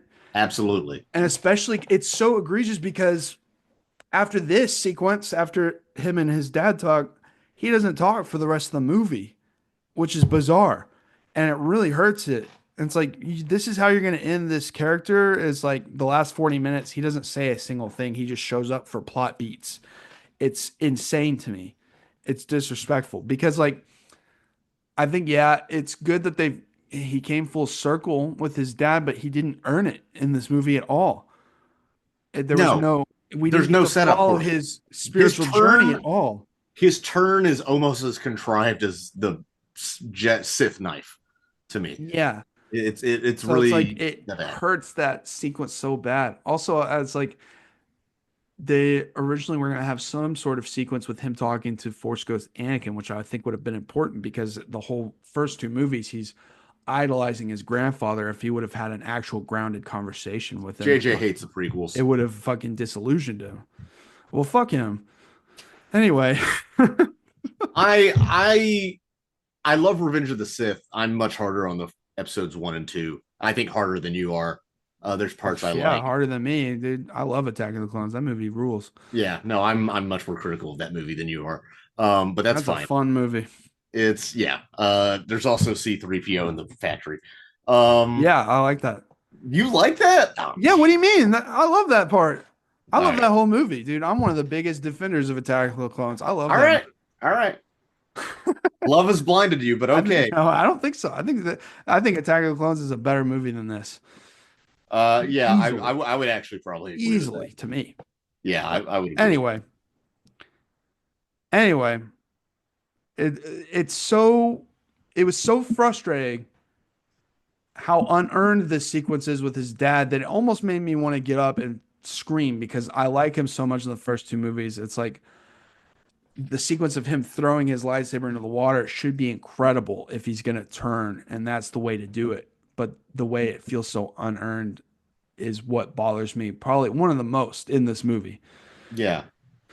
Also, he probably should have kept that lightsaber if he was going to go fight the Emperor, but that's beside the point. You get the cool image because he immediately goes and fights the Knights of Ren, and Rey has to like instant transmission teleport her lightsaber to him. Yeah. It's like, well, you could have just had a lightsaber.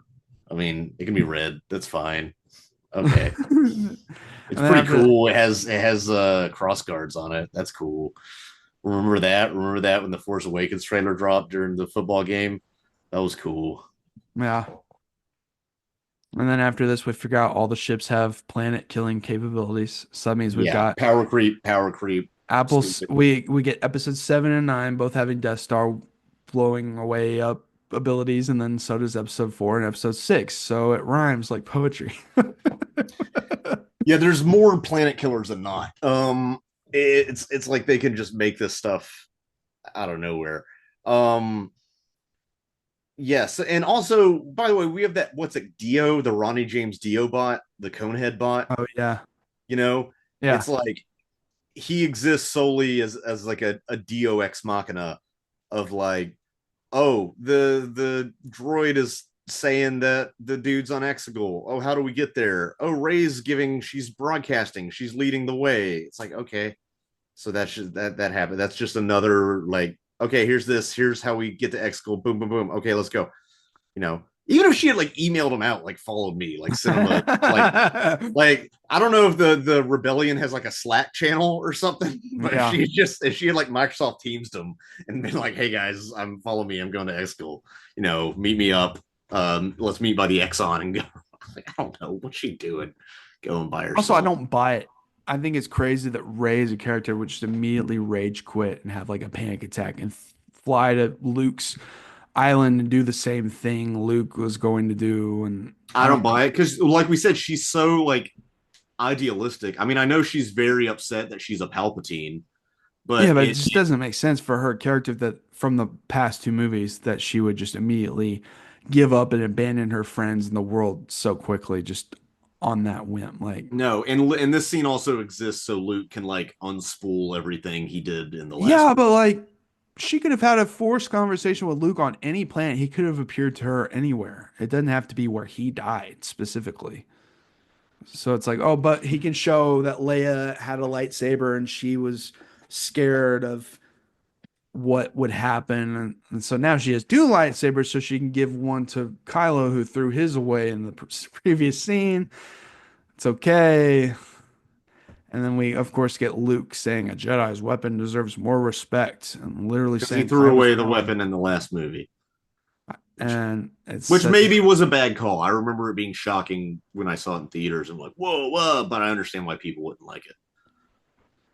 Whatever. It's a slap in the face to me that they would just literally write him saying I was wrong. Okay. With no development or setup. I guess I've been talking to Qui-Gon and he was wagging his finger at me and Obi-Wan. Obi-Wan was like, hey man, why'd you spend so much time on that planet? I mean, I know we could have talked to you at any time. But I'm gonna talk to you now that you're part of the Force with me. Also, it's really funny that for some reason Luke grew out his hair even longer in the afterlife. I guess you can do that when you're a Force ghost. I don't know. It's too long. He went and got extensions at the afterlife market, whatever they have. Yeah. Anyway. Also, if you're watching this on video, I apologize. My picture's so blurry. I want you all to see my pretty face, but my camera's being weird. Sorry about that. Is it trying to blur your background too or something? Or no, what? I don't think it is. Okay. I will try. Not that big of a deal. Just get your face as close as you can to the picture and we'll all like look at you. Yeah. Hey.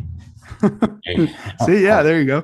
Yeah, it's like the f-stop or whatever is messed up. I don't know. I'm trying to learn more camera stuff so I can talk about movies more. Oh shit. Pizza the Hut. Pizza. That's what your mouth looked like for a second. Like, I do feel like Pizza the Hut. I just ate a Totino's before this. I've referenced that twice on this now. Hey, and then yeah. Oh well, that's okay. Blurred Scott is like an official character. Yeah, but when she gets to Palpatine's lair and you see all the Sith worshippers and everything put together, like we said, it feels like it kind of comes out of nowhere. There should have been a build up to his return, but like in a rule of cool way, I do like that, like the weird operatic score matching like everyone like wanting him to like do this weird Sith ritual and stuff, and his body's like attached to that weird crane thingy. Like that's pretty cool shit. Yeah, it's like detached from the story. It looks cool. No, I mean, yeah, as concept art, but it makes no sense in the movie that they're having a Manchester United match in the middle of this Sith planet, and he's like on the crane machine from Chuck E. Cheese hanging around. Like, I don't know. It was more like Idiocracy when they're at the arena in the end of that movie, and Beef Supreme is there. That's who should have been in this movie, Beef Supreme from Idiocracy. There's a deep cut. Beef Supreme, hell yeah. The third Wilson brother. Again, it's another example of like this is cool, but oh, and then you realize it's exactly like Return of the Jedi because he's saying, "Oh, strike me down," and then he shows her the fleet outside, and it's the exact same thing. You're And like, also, okay. he's directly saying, "Strike me down, then my spirit will possess you." I'm like, that's not as good of an argument as "strike me down and rule the galaxy." That's "strike me down, and then my spirit will replace yours." And like, I It's guess saying he's like trying to, you either have to do this or I'm going to destroy everyone you love and yeah, care. that's true. He's holding him hostage with his like subwoofer, like lightning overpowered stupid thing. And the second biggest problem I have with the movie is that Ben Solo, now redeemed Ben Solo, coming to Exegol doesn't really accomplish much except training his life at the end. Because she could have taken on the Knights of Ren herself. I think she could have. There should have been him and her. They should have made it to where like only they could defeat Palpatine together. At least do it like that. Because otherwise he just gets there, he takes out the Knights of Ren, and then he shows up and doesn't say any dialogue to Palpatine or anything to Rey, and then he just gets knocked back, and then that's it. And then he only gets back up after she does the whole save Well, everyone thing. first of all, the Knights of Ren that's a kind of disappointing fight to me. I mean, it's kind of cool, but again, we're at such like finishing the essay the morning it's due territory right now. That I didn't appreciate this detail before because Adam Driver rules. When he gets the lightsaber teleported to him, he kind of gives this shrug. He's like, eh, kind of like he just did a cool magic trick. He's like, Yeah, yeah, I do like that. He's like, eh, and then he starts fighting them and f's them up. Um, but again, there's no build up to the Knights of Ren, so they feel like they're action figures. It's very Saturday morning cartoon. You know, here's the new Praetorian Guards. They should have only been able to beat Palpatine together as the Force dyad, and then it would have had like a logical Right. thing. It's like, oh, we both kind of embody like the yin yang aspect of the Yeah, Force, and only by like our complete understanding of all aspects of the Force. I don't know. They could have hand waved. They could have something done. like that. Like There's that's so to much me that is so gobbledygook in this logical. movie. Another dollop of gobbledygook. Otherwise, why would they even be a dyad? Why would they have this connection anyway if he has nothing to do with defeating So Palpatine at they the can end have anyway? telepathy for exposition. Yeah. Oh my God, dude. It's and it's also this guy Oh, first of all she gets like spirit bomb energy from all the Jedi. It's not like she gets energy, she just gets words of encouragement, like affirmations, but yeah. it doesn't explicitly say that they're like giving her their energy spirit bomb style. I kind of feel like that's what happens. I don't know. She's like, give me your energy, and you hear like I all the mean, people. that is basically what happens. Yeah, that's basically what happens. And they should have just done it like lines of spirit energy going into her. Like, just if you're gonna do it, do it. You know what Not I'm what I saying? will say is it's so funny to me now because in the theater, when Emperor does his mega attack of lightning, it's bass boosted as fuck and it's ruptured the ears in the theater. On my TV, though, it just comes off like a fucking meme. It does not Yes, have that kind of impact on the TV. It just like exactly. comes That's off part like of a the fucking stupid edit on TikTok or something. exactly. No, it's because there's an old YouTube video that's like a joke of they really bass boost the lightning Yeah. for Return of the Jedi, and it's that. But again, I don't even have a sound bar. You have a sound bar. I don't even have a sound bar. Um, yeah, actually, I have a sound bar, but I don't have the So cord for funny it. I though. forgot I have the sound bar because my room is a goddamn mess. But anyway, it's so ridiculous, and I never understood like okay, so she has one lightsaber, but two like you have enough to destroy an entire fleet. Which, by the way, Poe went to this world with like 20 ships in his flotilla. Like that was he was like, and that was his plan. So it's like, okay, of course we need the in-game moment because you brought like 20 ships to this. It's ridiculous. Yeah.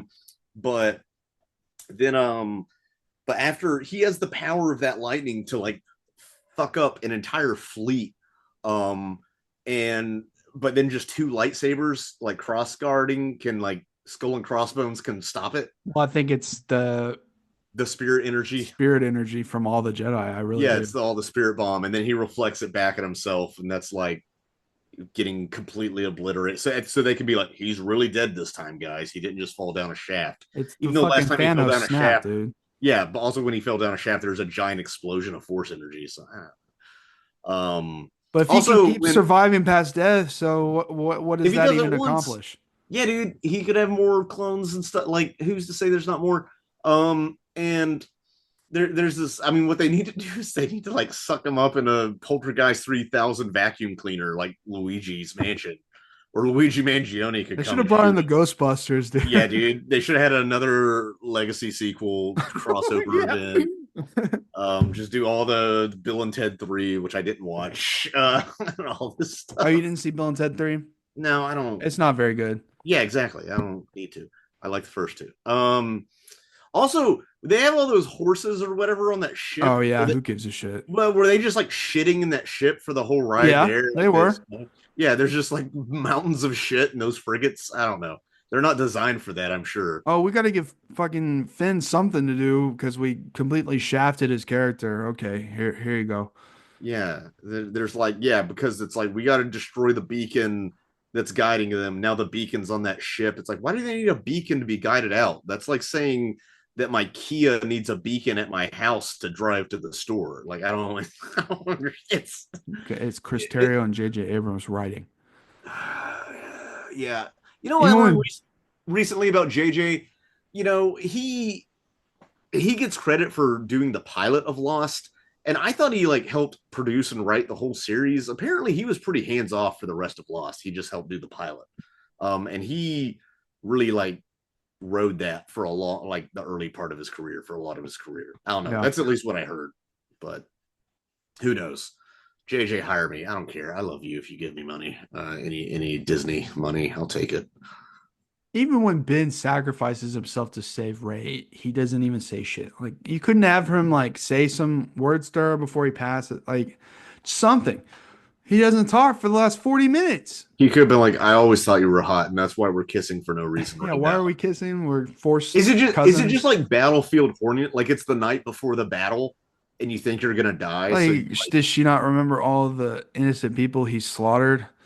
yeah, that he helped blow up an entire system with Starkiller Base. Yeah, He killed it's a so it Disney raised movie. into like power doms, I guess, who like kill their own fathers. I don't Disney know. movies, the kiss brings the character back to life, and Ray is the Disney princess. So Yeah, yeah, they have to do that. The only problem is she's awake when it happens, so it doesn't count. It's not a yeah, I know, real. I know, I They know, have to be passed out for I it. know. it has to be But if Ben a would have grown stayed man alive, kissing a 14-year-old Snow White that's been roofied by an apple. I don't. I'm not saying he deserves to stay alive after all the evil shit he's done. But if he No, would he have needs stayed to. alive, we could have seen him like dedicate the rest of his life to righting wrongs and saving people and like helping grow the Jedi and the Yeah, good and he could have word. had a one season thing on Disney I'm Plus. done. Never mind. Fucking forget I said anything. Okay, why not? Also, Because I'm my sick depth of of field is these fixed now eight for some reason. episode miniseries that are stretched out, 3 hour movies stretched out into 8 episodes. Oh, but That what only, about an 8-hour miniseries stretching to a 2 hour movie like Moana? whatever, man. Moana Both 2. both ways are bad to me. What about the live action Lilo and Stitch remake? What are you trying to just piss me off, or what are you doing? And Mufasa that's coming out. Dude, the funny part is Mufasa's like, well, at least it's a prequel, but at least it'll be technically an original story. Like you have to tie it into the original, but it like got worse reviews than the original remake. It's like, okay. Barry Jenkins. Hey man, he got the check. And you sent me that he sent a tweet of like some He's like, yeah, interview. this ain't my thing. He's like, this ain't my thing. And you were just like, apparently the check cleared. I'm like, yeah, I mean, good for you, dude. Moonlight's great. And go make another one. Go make a legacy sequel of That's funny Moonlight. that Lin-Manuel didn't come back from Moana 2, but he came back from Mufasa. I'm like, oh well, Maybe he was fucking busy and forget he it. couldn't do both at the same time. Ass fucking movies. They have not learned a single thing. And what's it gonna take? We need one of these. I like Mufasa needs to fucking underperform. We like it's not gonna flop.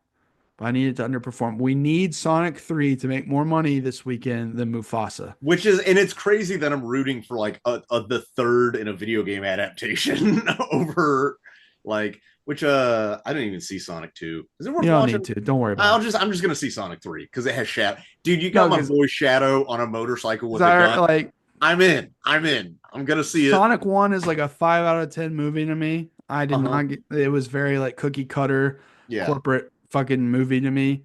The second one was like a 6 out of 10, a little bit improved, still annoying and mediocre writing. And then everyone said like this one by far is like the best of the three. So I was like, Yeah, okay. that's it. Looks like it's really embracing it. The like, I'm hearing like it's really like they took a lot from Sonic Adventure 2, and I was like, I'm oh shit. legitimately excited. I hope there's a giant space lizard. I hope all of that's in there. Spoilers if you It's gonna didn't be play Sonic stupid, Adventure 2. but it'll be fine. I hope there's an extended 45-minute Chow Garden sequence when they're having to like Yeah, they have to stop and like grow their Chow garden and shit, and like they have to do that for teach us 45. about the different chows and stuff. They're like, see, you know, if and then they have to do the mini Which games makes and sense like why Barker liked that game growing up. Now I that just may put that actually, yeah, together. now that you say it, yeah, it makes a lot of sense. And there's they can hook their Game Boy Advance up to it for the GameCube version. I don't know. I'm just saying stupid stuff. But yeah. So Uh anyway, Rise of God. Skywalker 5 years later. So they beat, yeah, they beat it, beat the boss. They kiss for no reason. Um, Ray dry humps his dead body before she leaves. Yeah. Chewie gets the no medal. Dude, what the fuck? Disney It's almost like a represents. fourth wall break. It is. It absolutely is. Um, What were they thinking? uh, I'm just have to insert angry video game nerd clips into this entire episode. and then there's that nosy old broad who's like the bitch at the church potluck who always gossips everywhere. She's there with that space camel, which is actually pretty cool. I like that space camel. It's my favorite actor in the movie. And she's like, "Who are you? First and last name." Like everybody's like first and last name in this. It's kind of weird. First and Um, last name. Like, what the fuck? In this galaxy of thousands of planets. yeah, dude. I don't know. And then she says Ray Skywalker, and that's the only time the title makes sense for the last literally 12 seconds of the movie. So I remember my theory going in was like, they're gonna retire the word Jedi, and like Skywalker is gonna be the new kind of euphemism for Jedi or whatever, as like a tribute to Luke Skywalker and his lineage or something. No, She's a foster baby for dead people. Ray can't be a nobody. Sorry. So and it's like Ray, it's also interesting. It's Leia and Luke are there in Force Ghost form, right? Yeah, So does she have like? Are we back to incest and those are her parents? Are we back to the Luke Leia incest? Is that what we're hinting at? sure. Yeah, sure. Why not? According to my fan fiction, they are. Yeah, which you can check out in the description below. Right. All right. If you want to follow me, I'm Scott K Comedy on Instagram. January 3rd, I got a show in North Little Rock, Arkansas. I'll be doing a lot of new material, I think, if I can get off my ass and write it. Come check it out. Yeah, let's anyway, wow. 5 years since that episode. If you've been following since the beginning, thank you very much for continuing. Yeah, if you watch to this point, like you're you're my hero. You're a my saint. Ben Kenobi. Can't believe it. There's going to be a lot more in store on this channel for 2025. This is our last episode of the year. We'll see you next year at the beginning of the year with our best of 2024. There's some bangers. Me and Scott are going to see in a little bit if the Brutalists is going to make our top 10 list or not. Maybe Sonic 3 will. No, I It don't know. might. But yeah, thanks for listening. If you want to support us, there are many ways to do that. Go find an episode of one of the movies that we've done. We've done over 150 episodes. There's got to be another movie on there that you like. Watch it. If you like Unless it, you're one of those say, people hey, who only watches Disney properties, then we only you have like this movie. This is a cool discussion on it. Send it to somebody that also likes that movie, et cetera, et cetera. We have video essays now, not just episodes of The Harbor. Go check those out. I have a book for sale if you want to support us monetarily, in this description below. Other than that, it's been a cool year at The Harbor. We'll see you next year. Thanks for watching.